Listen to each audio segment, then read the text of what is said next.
Sardines are underestimated. Most people think they're cheap, ordinary, something you stash in the back of the cupboard and forget, but they're wrong. Behind every tiny fish is a massive, high-speed system, fueled by tech, powered by people, and held together by sheer precision. Sardines aren't just food, they're a global force. Over 3 million tons move across continents every year. That's not a typo. And here's the twist. Sardines are fragile, easily ruined. Spoiled in under an hour if mishandled, so how do they survive a trip halfway around the world? Let's start right where the action is, out on the open sea. Off the coasts of Morocco, Portugal, and the Philippines, something fascinating unfolds every morning. Persistent fishing vessels armed with radar, sonar, and decades of intuition go searching for dense schools of sardines. To an untrained eye, the water might just look like a calm, endless blue. But to seasoned crews, it's alive with signals, ripples, flashes, bird movement, clues that point to one of the ocean's most valuable, underrated resources. These vessels don't just fish, they operate with the coordination of a well-oiled machine. When a school is located, the crew drops massive circular nets that surround the sardines in a slow, methodical sweep. Once trapped, the fish are brought aboard in huge volumes, all flopping and glistening like silver coins in the sunlight. Here's the kicker. From the moment those sardines hit the deck, the race is on. Their freshness starts slipping almost immediately. If they're not preserved fast, like within the hour, the quality tanks. Not ideal for anyone along the supply chain. So how do they keep up with that tight window? That's where modern tech steps in. These aren't just fishing boats, they're floating cold storage facilities. Within minutes of being caught, the sardines are flash frozen using systems designed to chill the fish so quickly that their internal structure stays intact. It's kind of like hitting the pause button on Spoilage. And it's essential because no matter how good your fish is, if you miss that golden window, you're shipping mush, not sardines. Once frozen, the sardines are kept in ultra-cold storage holds on the vessel until the ship docks at port. Then comes another critical phase, transport. Depending on the country, things move at very different speeds. In Portugal, for instance, port operations are dialed in. Trucks equipped with real-time temperature monitoring are ready and waiting. Workers, often unionized and trained, load the containers quickly, and off they go to regional canneries. Contrast that with a few under-resourced areas where the port infrastructure isn't quite as polished. A delay at customs or a faulty cold storage unit can wreck an entire shipment. But let's not get ahead of ourselves. We'll get into those headaches soon. Back on land, the fish are routed into processing plants. And here's where things start to reflect a region's personality. In Portugal, the cannery process is a well-respected craft. Some plants still use manual packing methods, with workers carefully placing sardines into tins, tail to head, like fishy little dominoes. These are then filled with olive oil, sometimes infused with lemon, bay leaves, or chili. In Morocco, it's all about rich tomato sauces and aromatic oils. Over in the Philippines, you might find sardines soaking in spicy coconut blends or vinegar-based brines. These flavor profiles aren't just tradition, they're strategic. They speak to regional taste preferences and help producers stand out in a saturated global market. People don't just want protein anymore, they want experience. And sardine producers are leaning into that by fusing agriculture, technology, and regional heritage into every can. Now, depending on where the sardines were caught and frozen, not all of them are canned in the same country. Some get packed close to where they were landed, especially in Portugal and Morocco, which have strong domestic cannery operations. Others are shipped, still frozen, to foreign facilities for processing. It's not uncommon for a sardine caught off the Moroccan coast to be frozen on board, shipped to Spain, and processed in a completely different time zone. That might sound inefficient, but it's usually tied to lower labor costs, better automation, or specific packaging requirements that can't be met locally. This kind of global strategy makes sardines an agricultural product that rivals any land-based crop in complexity. While agroforestry connects plant life and ecosystems in sustainable ways on land, fisheries like these mirror that model at sea. The fishing, freezing, and packaging cycle is carefully balanced between efficiency and quality control, powered by a mix of tradition and high-tech solutions. And speaking of tech, let's not overlook the role it plays from the water to the warehouse. Smart sensors are now installed in shipping containers to monitor temperature and humidity in real time, sending alerts if conditions shift even slightly. All that data helps prevent spoilage, reduce waste, and ensure that consumers across the globe get exactly what they're promised on the label. That's not just logistics, it's next-level accountability. It's also worth noting that sardines, despite their tiny size, are one of the most widely traded fish on Earth. Over 3 million tons move across continents every year. That's a serious feat when you consider the shelf life, regulatory hurdles, and flavor demands involved. But it wouldn't be possible without the tight choreography between people, machines, and systems working from ocean to aisle. You might think a fish is a fish is a fish, but sardines prove otherwise. From how they're caught to how they're canned, every step is a calculated decision, shaped by market forces, culture, and the latest tech tools. But for all this coordination, there's one thing producers can't always control: what happens when things go wrong. And believe me, when it comes to sardines, plenty can go sideways. Now, here's the part most people don't see when they crack open a can of sardines: the balancing act behind the scenes. This isn't just about catching fish and sealing them up in cute tins. It's about fighting against time, logistics nightmares, economic friction, and environmental forces that couldn't care less about your shipping schedule. Let's start with the biggest vulnerability: spoilage. Sardines, for all their benefits, are incredibly fragile. Once caught, they begin to break down within minutes. It's not just about getting them cold fast, it's about keeping them cold, consistently, every step of the way. That sounds simple until you realize how many places in the world still struggle with something as basic as stable electricity at port. In lower income regions, this is a recurring pain point. Imagine a sardine shipment offloaded at a small coastal port where customs is backlogged, the refrigeration unit is sputtering, and the paperwork moves slower than a sloth in a hammock. You're sitting on thousands of dollars worth of product and watching it quietly go bad because someone's stamp pad ran dry or the backup generator didn't kick in. Not a great day in seafood. This fragility in the early stages creates a kind of domino effect. If you can't lock in freshness, you can't ship with confidence. And if your sardines don't meet health or quality standards, whole containers get rejected, sometimes after they've already made it to a different continent. That's not just a logistics problem, it's a business killer for small suppliers who don't have the financial cushion to absorb that kind of hit.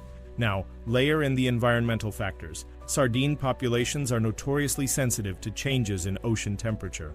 A warm El Niño year, sardines might migrate farther out or deeper down, making them harder to catch. Cold currents shift, the entire population could drop. These aren't hypothetical risks, they're happening. Climate variability affects how many fish you can catch, where you can catch them, and when. Governments step in with quotas and fishing bans to protect stocks, which is smart from a conservation standpoint, but brutal for families and workers who rely on sardines to put food on their own tables. This is where technology and agriculture cross paths again. With smart monitoring systems, producers can track ocean conditions and adjust operations faster than before. But that tech doesn't always trickle down to small-scale fishers, especially those in developing economies who are often stuck competing against massive multinational seafood corporations. And let's talk about that competition. It's not even close to a level playing field. A single big player might own its own trawlers, have vertically integrated canneries, and access to trade agreements that make global distribution smoother than butter. Meanwhile, a family-run operation in the Philippines might be leasing boats, renting ice space, and chasing invoices. The small guys have grit, they have heritage.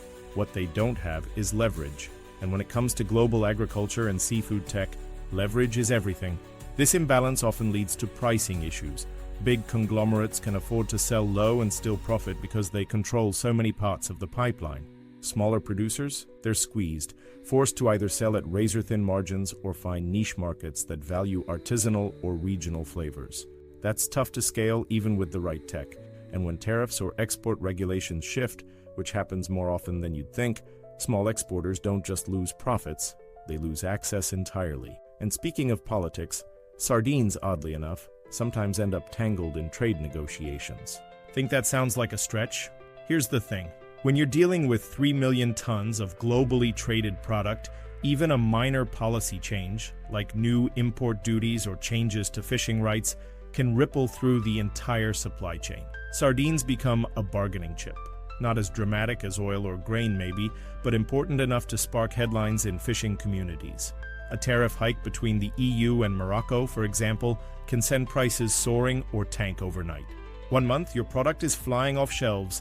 The next, it's stuck in a warehouse because no one wants to pay the new import tax. All of this puts enormous pressure on the people at the bottom of the chain: fishermen, packers, truckers. Their income depends on perfect timing, cooperative weather, functional infrastructure, stable trade policies, and favorable market prices. And yet, they're the least protected when any one of those things breaks down. A week of storms, lost income. A rejected shipment, setbacks for months. A new certification requirement they can't meet because no one trained them, game over. It's not all bad, of course. In many regions, small producers are organizing into cooperatives, pooling resources to invest in better cold storage, tech training, and marketing efforts. Some are even using blockchain to verify ethical sourcing and get premium prices for certified products. These are smart moves, creative adaptations in a space where the rules seem to change constantly. Still, these efforts are patchy, and not everyone has access to the support or knowledge needed to get there. And even with those innovations, sardines still live in a volatile space. They exist in the crosshairs of nature, politics, and economics. Their future, and the future of the people who rely on them, depends not just on better tech, but on fairer systems and smarter infrastructure. Because no matter how advanced your blast freezer is, it can't fix a broken port authority or stop a trade war. But here's the upside. The pressure is forcing progress. New tools are being adopted. Smarter shipping strategies are surfacing, and in the face of all this unpredictability, producers are getting scrappy, adaptable, and more tech-savvy by the day. Sardines may be small, but the ideas driving their distribution, getting bigger by the minute. People don't usually think of sardines and tech in the same sentence, but they should. Behind every neat little can on a grocery shelf, there's a web of innovation working overtime. This isn't some old-school operation. The global sardine trade is quietly evolving into a fast-moving system where agriculture meets logistics and technology keeps everything from falling apart. It starts at sea. Once sardines are caught, the need for speed kicks in. These fish are incredibly sensitive, wait too long, and their quality nosedives. That's why fishing vessels now use deep-sea blast freezers to flash freeze them right on the spot. It's the kind of tech you'd expect from high-end seafood chains, not tiny silverfish. But it's a necessity. It locks in flavor, texture, and nutrition while buying time for everything else down the line. Getting the fish to land is only half the battle. Maintaining the cold chain all the way through is what separates top-tier operations from the rest. That's where smart sensors come in. Tiny devices tracking temperature and humidity in containers, trucks, and storage rooms. If the reading drifts even slightly, alerts go out instantly. It's all connected through cloud platforms that let suppliers monitor product conditions from anywhere. That kind of visibility didn't exist 10 years ago. Now, it's expected. Once the sardines reach canneries, the machines take over. Automation is no longer a bonus, it's the backbone. Precision sorters scan for defects at lightning speed. Robotic arms pack fish into tins with delicate control, mimicking the movements skilled workers once spent years perfecting. It boosts efficiency and keeps quality consistent, especially when orders hit in the millions. And with global demand climbing, there's no time for slowdowns. Sustainability is another area being reshaped. Consumers care more than ever about what goes into their food and how it got there. Sardine producers are adjusting. Ships are switching to cleaner fuels. Tins are recyclable. Some producers use traceability apps that let customers scan a can and see exactly where the fish came from, which boat caught it, and when it was packed. It's transparency powered by tech, and it's winning loyalty. Even the packaging has gotten smarter. Modular crates now maximize airflow, reducing spoilage risk during long hauls. Oils used in cans don't just flavor the fish, they also help regulate internal temperatures, acting like tiny insulation systems. It's subtle, but it makes a difference. Labeling is changing too. The plain "in oil" or "in brine" isn't enough anymore. People want to see where the sardines were sourced, what waters they came from, what additives were used, if any. Cleaner labels sell better, especially in higher income markets, so producers are adapting not just how they fish, but how they communicate. That's where agriculture, technology, and marketing meet. Some regions are carving out strong identities. Portuguese sardines are tied to bold olive oil flavors. Moroccan ones come steeped in vibrant tomato-based sauces. Philippine brands lean into heat and local spices. Tech helps those stories travel through packaging, digital tags, and logistics systems that can trace product paths across borders. But not everyone benefits equally. Smaller operators often lag behind. The tools exist, but access is uneven. Without funding, training, or infrastructure, many small-scale fishers can't keep up. While big firms streamline and scale, smaller ones have to hustle just to stay visible. That's the growing tension. The more advanced the system becomes, the more pressure there is to keep pace. If your cold chain has gaps, if your cans don't meet traceability standards, or if your sourcing isn't certified, you're out of the conversation. Tech raises the bar, and while it creates opportunity, it also makes the margin for error razor thin. That said, pressure tends to spark creativity. Some small producers are teaming up, forming cooperatives to share tools and resources. Others are marketing directly to niche buyers who care more about tradition than automation. It's not easy, but it's possible. What matters now is what happens next. Because as new tools spread and consumer expectations climb, this tiny fish continues to push global systems to adapt faster, think smarter, and rethink who gets to participate in the next chapter of the global seafood trade. That little can? It holds more than fish. It's tech, trade, timing, and a global system most never notice. Surprising, right? If it made you think twice, drop a comment. Hit subscribe to keep learning about how the world really works, one overlooked detail at a time. Tap the bell and check out the next video waiting for you now.